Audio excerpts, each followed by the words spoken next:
So talk to me. What is your dream? What would you like to see the combination of your work be? Wow. What a great question, Leo. So I appreciate the largeness of the question. And the answer is, in my lifetime or shortly thereafter, I would love to see the whole narrative of mental illness transformed.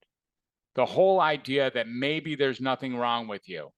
In fact, mental illness, here's a piece that I hadn't spoken to yet. You know, when you have a broken arm and you go to Tibet, you have a broken arm still. If you have a broken arm and you go to Reykjavik, you still got a broken arm. Right. If you got a broken arm, you go to Little Rock, Arkansas, same broken arm. If you have psychiatric symptoms and you got diagnosed in California and you go to Cuba, you don't have the same condition anymore. If you go to Tibet, you definitely don't have the same condition anymore.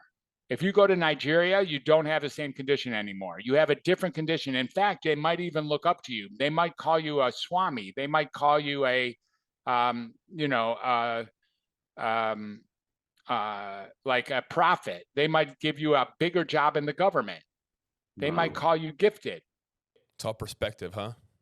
Well, it's all culturally driven, and anything, any one condition that actually has different definitions in different places clearly doesn't have a hardcore definition. Right. So if it doesn't have a hardcore definition, that really means it doesn't exist in and of itself. And as we discussed, if we don't have a good answer of what normal is, then we have ridiculous, ludicrous audacity to think that we can define what abnormal is. Right. We are just silly. We are in an us and them way of being. We think that people who think outside of our range of comfort have something wrong with them. So if we see someone talking to themselves on the street, we clearly think that they're psycho. They might not be. They don't have to be. Talking to yourself's not that strange. It's not. Most people do it. You're talking to yourself all the time. So am I. All the time. All the time. You just have that. You have learned over time not to move your lips when you do it. Right. I mean, even sometimes I'll speak out loud. Yeah, sometimes you will. And if you weren't all put together and handsome and all had a job and everything, if you started doing that stuff, walking the streets, you could easily get thrown into a hospital and get that same injection that Timmy and Tommy got for staying up too late.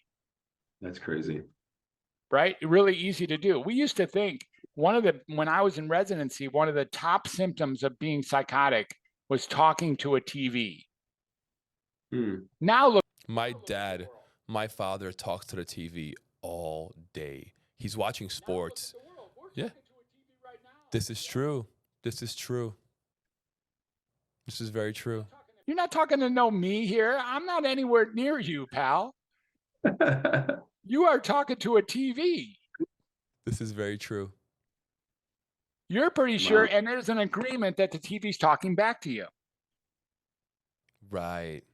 Now, it's very strange that used to be a broken arm. The definition of a broken arm hasn't changed in those same 50 years. Right. A broken arm is still a broken arm. This is not the same as other medical conditions. This is a variable medical condition with very nebulous, vague boundaries as to what the parameters are and the criteria to describe it.